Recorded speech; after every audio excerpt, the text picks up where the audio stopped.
सभी लोगों का स्वागत है। आज हमको जो जानना है वो है इंट्रोगेटिव नेगेटिव सेंटेंस, क्योंकि मैंने पिछले वीडियो में आप लोगों को बताया था अफर्मेटिव और नेगेटिव सेंटेंस। आज आपको टेंस के अकॉर्डिंग प्रेजेंट इंडेफिनिट के इंट्रोगेटिव और नेगेटिव सेंटेंस के बारे में जानना है।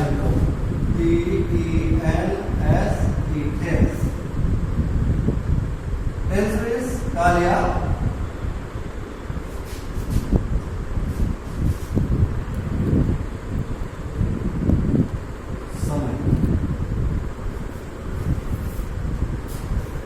इसका जो भाग होता है मैंने आपको बताया था प्रेजेंट इंडेफिनिट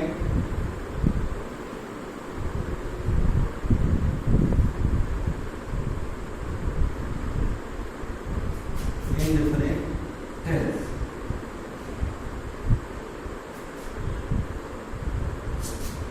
वर्तमान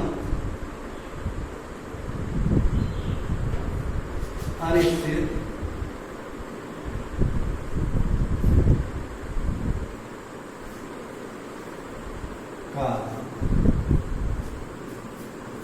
इसके दो सेंटेंस आपको पढ़ने हैं। नंबर पहला है इंट्रोगेटिव सेंटेंस।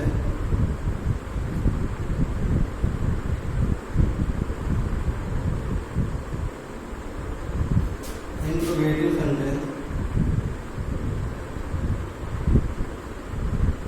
और दूसरा है इंट्रोगेटिव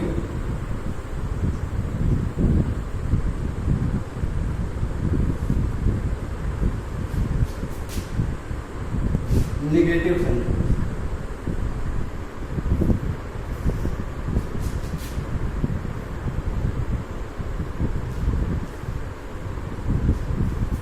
अर्थात एक प्रश्नवाचक वाक्य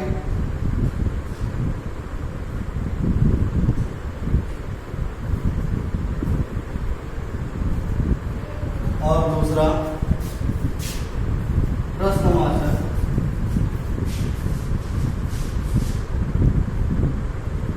नकारात्मक वाक्य। मित्रों, सबसे पहले तो जानना हमारा यह आवश्यक है कि इंट्रोगेटिव सेंटेंस कितने प्रकार के होते हैं।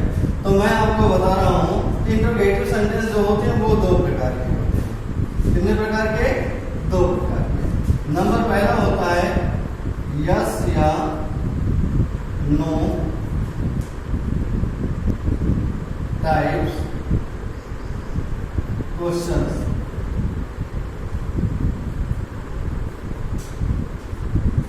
और दूसरा होता है WH टाइप क्वेश्चंस। अब यस या नो टाइप क्वेश्चंस किसे कहते हैं? तो मैं आपको बताऊं, ऐसे प्रश्नवाचक वाक्य वाचक वाक्य जो सहायक क्रियाओं से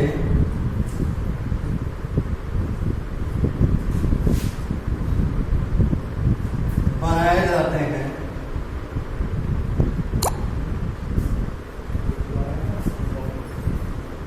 तथा जिसका जवाब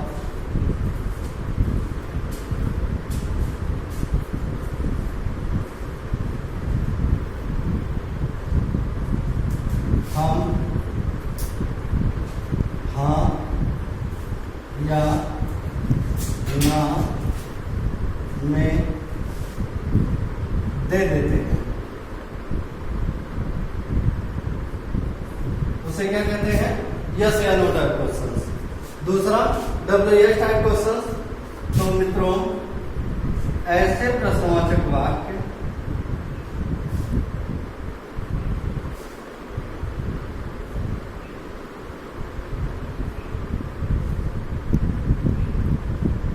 जिसका जवाब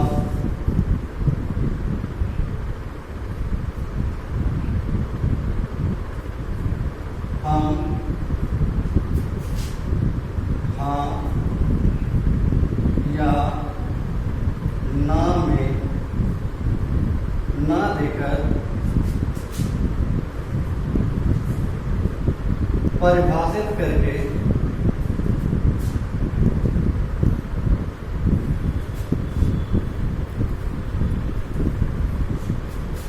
देते हैं उसे WH टाइप क्वेश्चन कहते हैं।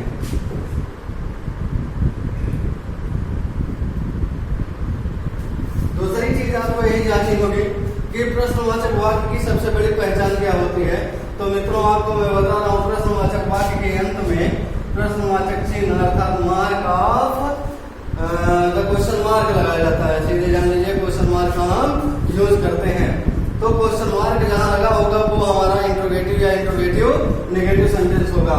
अब समस्या क्या है, प्रॉब्लम ये है कि इसके दो रूल होते हैं, इंट्रोगेटिव सेंटेंस के भी दो रूल होते हैं और इंट्रोगेटिव नेगेटिव सेंटेंस के भी दो रूल होते हैं।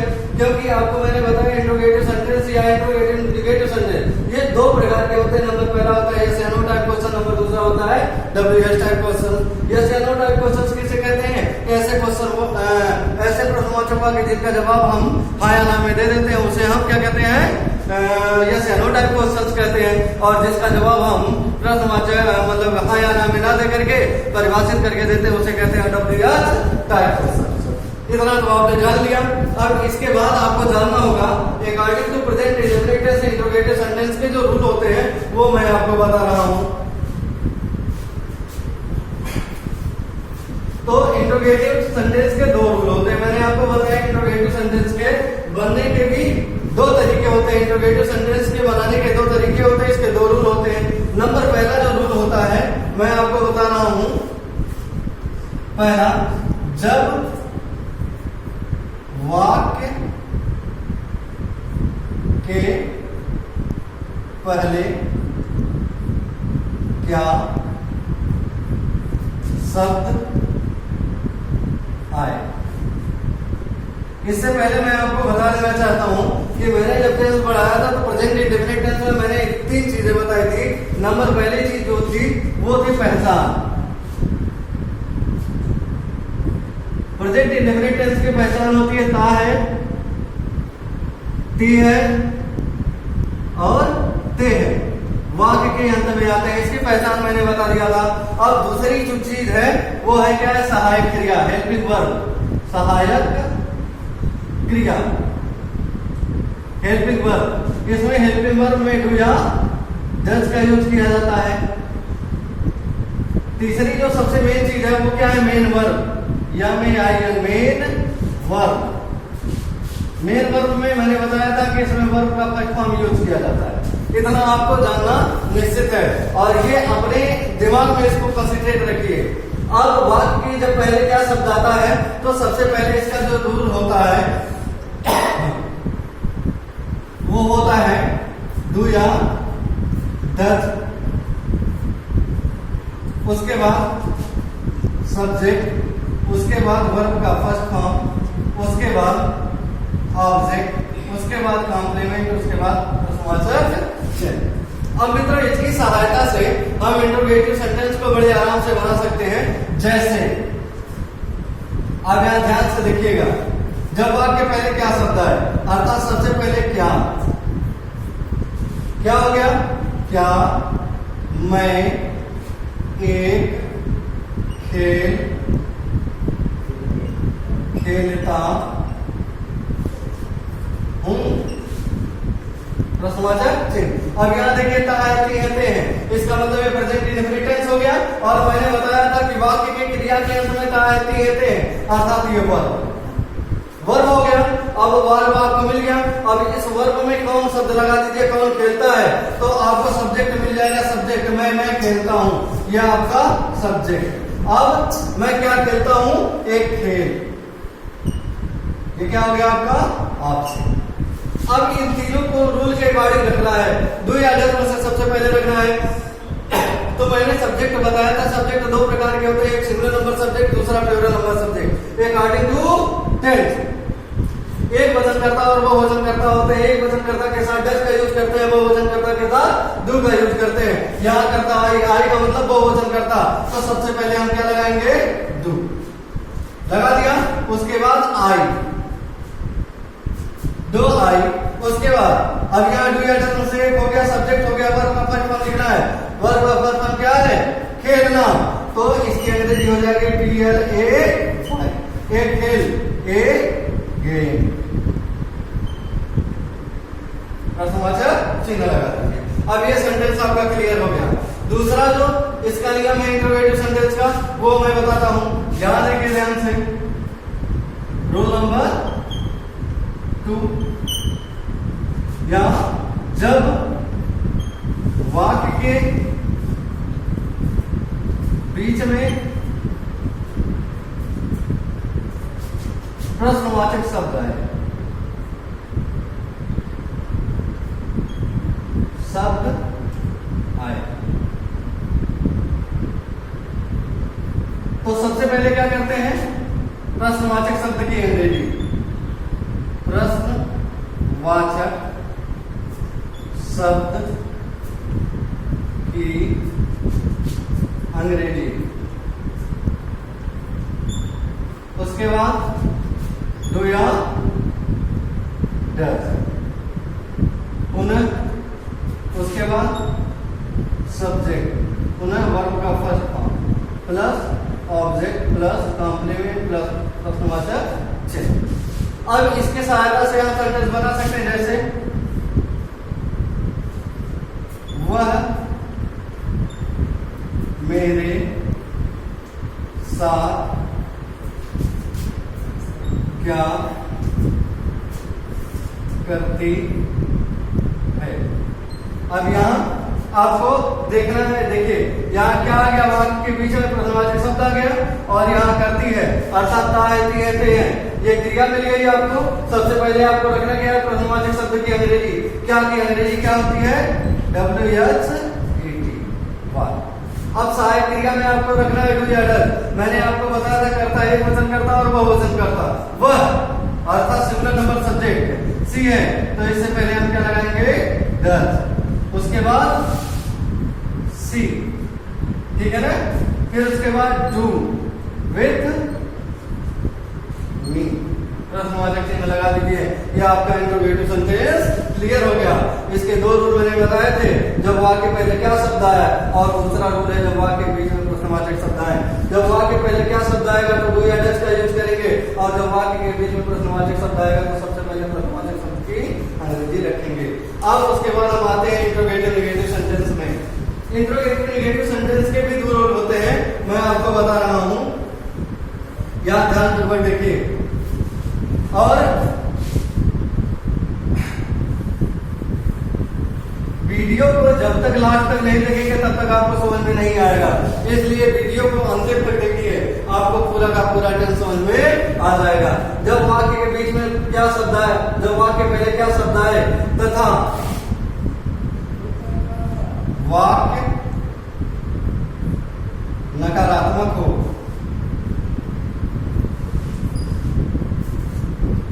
हम पढ़ रहे हैं क्या, इंट्रोगेटिव निगेटिव सेंटेंस, इंट्रोगेटिव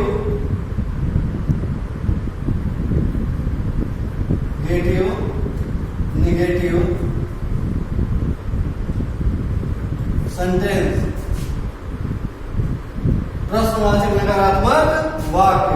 तो मैंने बताया जब वाक्य पहले क्या शब्द है और वाक्य तथा वाक्य नकारात्मक हो, तो इसका रूल होता है, सबसे पहले हम क्या लगाएंगे, डू या डज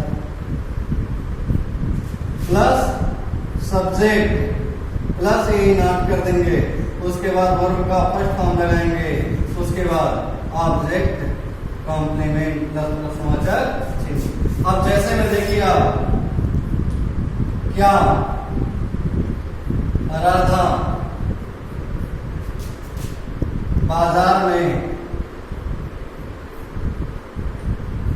किताब नहीं खरीदती है, प्रश्नवाचक चिन्ह लगा दीजिए। अब देखिए यहाँ क्रिया हो गई होते हैं। अब क्रिया से लगा लीजिए, क्रिया में लगा लीजिए कौन शब्द कौन खरीदती है, तो आपको कर्ता मिल जाएगा। अब यहाँ कर्ता आपका एक वचन है कि बहुवचन, तो मित्रों कर्ता एक वचन है, इसलिए सबसे पहले क्या लगाएंगे, डच के बाद अब आपको लगाना है सब्जेक्ट। सब्जेक्ट क्या है, राधा, तो RADH राधा। उसके बाद क्या लगाना है, नॉट, नॉट। उसके बाद वर्ब, वर्ब का फर्स्ट फॉर्म खरीदना, BUY, बाई। क्या खरीदती है, किताब, बाई बुक। कहाँ खरीदती है, मार्केट में, तो इन मार्केट, MARKE। यह हो गया आपका बेटा इंट्रोगेटिव नेगेटिव सेंटेंस, जब वाक्य पहले क्या शब्द है तथा वाक्य नकारात्मक हो। और दूसरा, जब वाक्य के बीच में प्रश्नवाचक शब्द आए तथा वाक्य नकारात्मक हो। जब वाक्य के बीच में प्रश्नवाचक शब्द आए तथा वाक्य नकारात्मक हो, तथा वाक्य नकारात्मक हो, तो क्या करेंगे, सबसे पहले प्रश्नवाचक शब्द की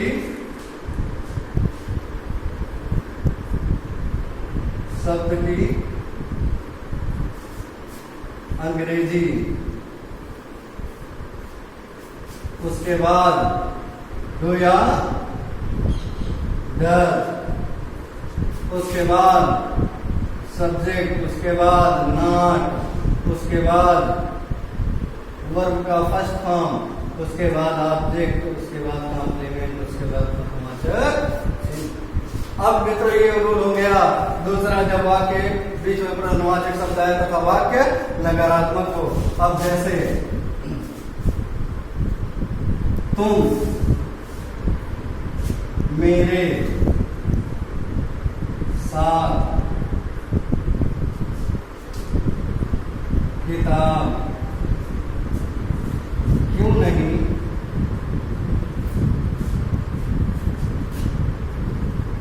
बेचते हो। अब इसको आप बनाइएगा तो हो जाएगा, सबसे पहले प्रश्नवाचक शब्द की अंग्रेजी क्यों, क्योंकि अंग्रेजी होती है वाई। अब तुम तो कर्ता बहुवचन, तो सहायक क्रिया में लगाएंगे डू, उसके बाद यू, उसके बाद नॉट, उसके बाद सेल, उसके बाद बुक, उसके बाद मेरे साथ, तो विथ। ये हो गया आपका इंट्रोगेटिव नेगेटिव सेंटेंस। इसके बाद का वीडियो, इसके नेक्स्ट वीडियो में आफ्टर टुडे अपलोड करूंगा, जिसमें मैं आपको बताऊंगा प्रेजेंट कंटीन्यूअस टेंस के बारे में, प्रेजेंट कंटीन्यूअस क्या है। और उससे पहले मैं आपको कुछ नए रूल बताऊंगा जो प्रेजेंट इंडेफिनिट के थ्रू ही बताऊंगा। और जो है सभी लोग इसको पढ़िएगा और इस पे जितनी किताबों के एक्सरसाइज हैं उसको बनाते रहिएगा तथा मेरे कमेंट बॉक्स में दीजिएगा, सुझाव दीजिएगा कि मुझे कैसा पढ़ाना है, या मैं सही पढ़ा रहा हूँ कि गलत पढ़ा रहा हूँ। इसको देखते हुए आप कमेंट बॉक्स में जरूर कमेंट कीजिएगा। तब तक के लिए धन्यवाद, थैंक यू।